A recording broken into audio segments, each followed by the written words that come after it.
it's not only a day of service, but the educational component is amazing. And Erik Andrade is the person that is responsible for that. He's a real leader in our city, and we have so many leaders, and an inspiration to myself, and I'm sure all the children, that got a great day. So I would like to read this and then have Erik say some words. He's a writer, so he'll be far more eloquent than I. Be it hereby known to all that the City Council of New Bedford, Massachusetts hereby offers its sincerest congratulations to Erik Andrade in recognition of your organizing the Dr. Martin Luther King Jr. Legacy and Day of Service event. The entire citizenry extends its very best wishes on this memorable occasion and expresses the hope for continued good fortune, given this day, the 22nd day of January 2015, by Council President Brian Gomes, myself, Dana Rebeiro, Naomi Carney, and the rest of the council that I serve with.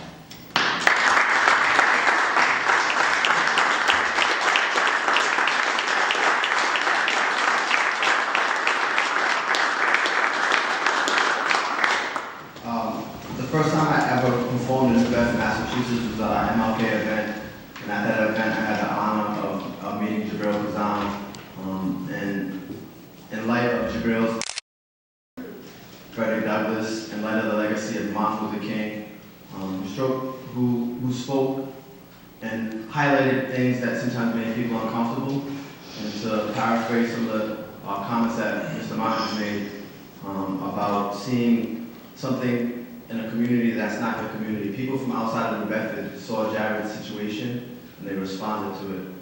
And in that light and in that legacy, I would like to share something with you that I wrote. And before I do, I would like to dedicate it to a friend of mine who was murdered today, in New Bedford, Javon Brown. And I also would like to dedicate it to the children, my child, my daughter, and all the children in all of our community. But in particular to the children of Eric Garner and to Eric Garner.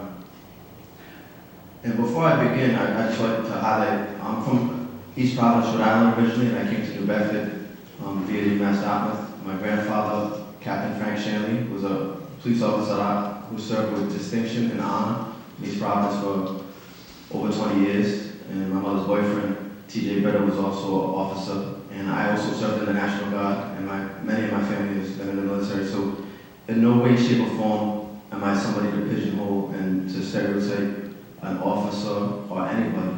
However, being that I've seen injustice in the world, I need to speak out, and I appreciate you taking the time to hear what I'm saying, and hopefully you can think about some of the lessons in it. I can't breathe. There are thieves stealing lives, telling black lies. Excuse me, I'm sorry. I can't breathe. There are thieves stealing lives, telling white lies that protect and serve. Yet more like disrespect and disturb. This present got me nervous of a future much like our past, where a policeman can shoot you, then get a pass, no trial, just denial based on race and class. The system clashed with humanity, as the insanity of racism gets immunity, as long as the pain is inflicted on the oppressed population in our community. As TV televised lies, as multimedia tries to manipulate, protect the interests of those who seek to increase interest in profit.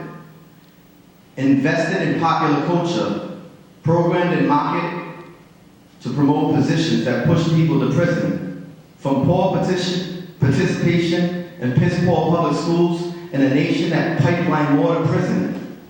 As Nightline, Tell Live Vision pump people with popular culture's propaganda, painting perceptions of poor black and brown people as evil, deserving of prejudice policing, protected by precinct, prosecutors, and politicians that police what we think as a profit in prisons for profit. Just think, who benefits most in this market and who has the greatest ability to stop it when we can't breathe?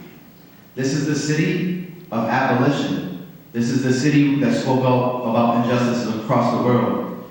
We have a moral obligation to honor the ancestors that sat in the city, that organized beyond race, class, location, to fight injustices elsewhere. And it's important that we stand up and speak out against injustices everywhere. Because as Martin Luther King said, And injustice anywhere is a threat to justice everywhere. We are tied together. And what happens in one community affects this community, whether directly or indirectly. So thank you for your time. I appreciate it. And please, we need to have dialogue around these issues locally and also expand that out and be a role model for other cities and resurrect the legacy of this great abolitionist city. Some would call it a whaling city. I call that a travesty because the whales were nearly extinct in the pursuit of that wealth and that profit. And that's not the legacy we should have for our children. We should celebrate the legacy of abolition, of social justice, and there's so many examples of that in the city. And I pray that each one of you take your role as councilors seriously and understand that there needs to be a dialogue between communities, because when I first came into the city, the mayor, Kalis, had us working with the police department and the U.S. Justice Department to discuss the possibility of building better police and community relations. Right as we were getting to the point where we were about to establish it, everything fell apart. And that process has not begun since then. And that was about 10 years ago. So I pray that this council here will take those issues in concern and think about possible ways that we can work together. All people, police, civil servants, politicians, students, and those that have the experiences of being criminalized or being put in those positions. We have to work together to change this. We have to work together. I thank you for your time.